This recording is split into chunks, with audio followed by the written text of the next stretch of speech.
ప్రజాస్వామ్య వ్యవస్థకున్న 4 స్తంభాల్లో జర్నలిజం ఒకటి. ఎంతో బాధ్యతాయుతంగా నిర్వర్తించాల్సిన వృత్తి ఇది. నిజాయితీ, నిష్పాక్షిక వైఖరి, జవాబుదారీతనంతో వ్యవహరించాల్సిన వృత్తి ఇది.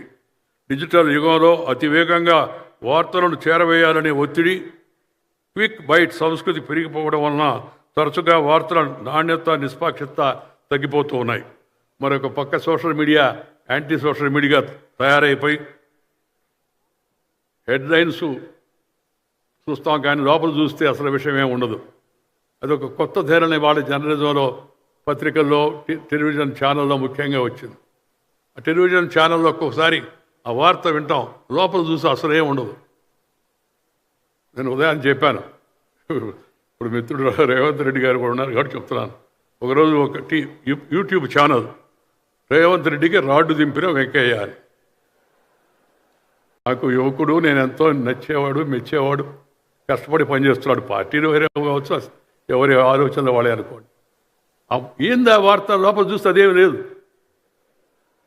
తెలుగులో మాట ఉంది, పైన పటారం లోన రొటారం అని చెప్పాను. This is the trend. అలాగే చంద్రబాబు నాయుడు గారి గురించి కూడా అదే. నేను మాట్లాడదలుచుకుంటే చంద్రబాబు నాయుడు గారు కాదు, ఎవరి గురించి నేను చెప్పదలుచుకొని చెప్తాను, దాంట్లో మొహమాటం లేదు. కానీ కార్యదక్షత, మంచిగా పనిచేస్తూ రాష్ట్ర అభివృద్ధి కోసం తపన పడుతున్న వ్యక్తికి ఏదైనా సూచనలు అందిస్తే దానికి వేరే హెడ్లైన్ పెట్టి, ఈ ట్రెండ్స్ కొత్తగా ఇవాళ పత్రికా రంగంలో మనం చూస్తూ ఉన్నాం.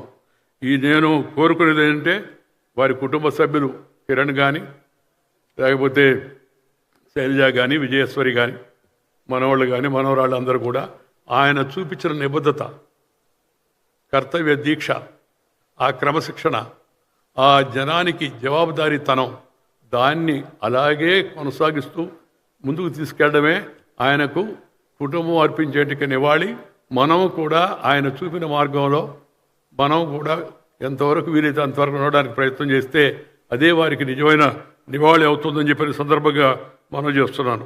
నేను వారసత్వం జనరల్గా నేను మామూలుగా చెబుతూ ఉంటాను, dynasty is nasty but unfortunately tasty to some people in politics అని.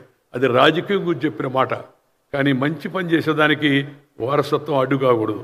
నిజమైన రామోజీరావు గారి వారసత్వాన్ని అనుసరించి వాళ్ళ కుటుంబ సభ్యులు మంచిగా ముందుకు వెళ్ళాలని, తద్వారా ఆయన పేరును అలాగే నిలబెడుతూ ముందుకు వెళ్ళాలని చెప్పని నేను కోరుకుంటున్నాను. ఈ మహానిఘంటు ఒక మాట చెప్పి ముగిస్తాను.